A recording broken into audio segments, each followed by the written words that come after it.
നിങ്ങളുടെ ഫേവറേറ്റ് സീരിയലുകൾ ടിവിയിൽ വരുന്നതിന് മുൻപേ സൺ നെക്സ്റ്റ് ആപ്പിൽ കാണാം. ഇനി എല്ലാവർക്കും മുൻപേ കാണൂ.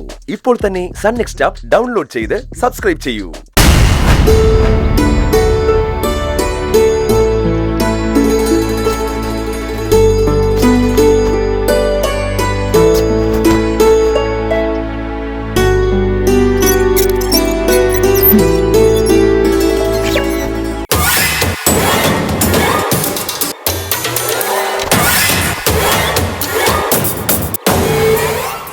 വിനയനോ? നിന്റെ മാമൻ രാവിലെ വന്നപ്പോ പറഞ്ഞത് നീ ജോലിക്ക് പോയി തുടങ്ങിയതാണല്ലോ വിനയ. സത്യം ചേച്ചി, സ്വന്തമായിട്ട് സർവീസ് സെന്റർ ഒന്നും ഇല്ലാത്തതുകൊണ്ട് ഈ മൊബൈൽ സർവീസിംഗാ. ആളുകൾ പറയുന്നിടത്ത് പോയി ആ ജോലി ചെയ്ത് കൊടുക്കും. ഇവിടെ ആരും വിനയനെ സർവീസ് ചെയ്യാൻ വിളിച്ചിട്ടില്ലല്ലോ. ചീരുവിനെയും കുഞ്ഞുങ്ങളെയും കാണാനാണെങ്കിൽ ഇന്നിനി നടക്കില്ല വിനയ. ലംബോദരൻ അങ്കിള് വന്ന് പോയതിന്റെ സങ്കടം ചീരുന് ഇതുവരെ മാറിയിട്ടില്ല. അതിന് ഞാൻ ചീരുവിനെ മക്കളെ കാണാൻ വന്നതല്ല ചേച്ചി. ഇപ്പൊ ഞാൻ വന്നത് അമ്പിളി ചേച്ചിയെ കാണാനാ. എന്നെ കാണാനോ?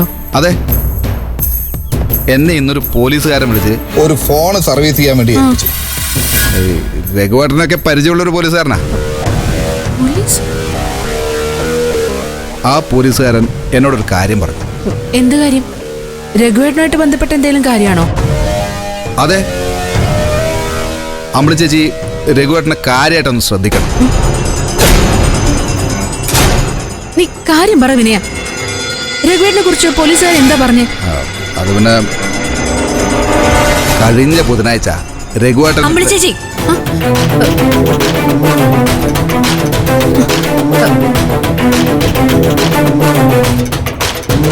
ചേച്ചി ഇയാളും തമ്മിൽ എന്തോ രഹസ്യം പറിച്ചില്. രഹസ്യമൊന്നുമല്ല ചീരു, നിനക്ക് വേണമെങ്കിൽ കേൾക്കാം. വേണ്ട, എവിടെന്നേലും എന്തെങ്കിലുമൊക്കെ കേട്ട് അത് പൊടിപ്പും തൊങ്ങലും വെച്ച് മറ്റൊരിടത്ത് പോയി പറയുന്ന നിങ്ങളുടെ ഒരു വാക്കും എനിക്ക് കേൾക്കണ്ട. ചേച്ചി വന്നേ. ഇയാളെ സൂക്ഷിക്കണമെന്ന് ദാസങ്ങൾ എന്നെ ഇപ്പൊ വിളിച്ച് പറഞ്ഞതേ ഉള്ളൂ. നിങ്ങൾക്ക് നാണമില്ലേ ഇങ്ങനെ പരദൂഷണം പറഞ്ഞൊരു കുടുംബം തകർക്കാൻ? ഇതുകൊണ്ടൊന്നും നിങ്ങൾ ഉദ്ദേശിക്കുന്ന കാര്യം നടക്കാൻ പോകുന്നില്ല. ഇറങ്ങിപ്പോയി വിടുന്നു. ഇനിയും മുറ്റത്ത് കണ്ടുവരുത് നിങ്ങളെ. ചേച്ചി വരുന്നുണ്ടോ? ചേച്ചി വാ. ഇങ്ങ് വരാൻ പറയാൻ വന്നു. അകത്ത് പോയി ചേച്ചി.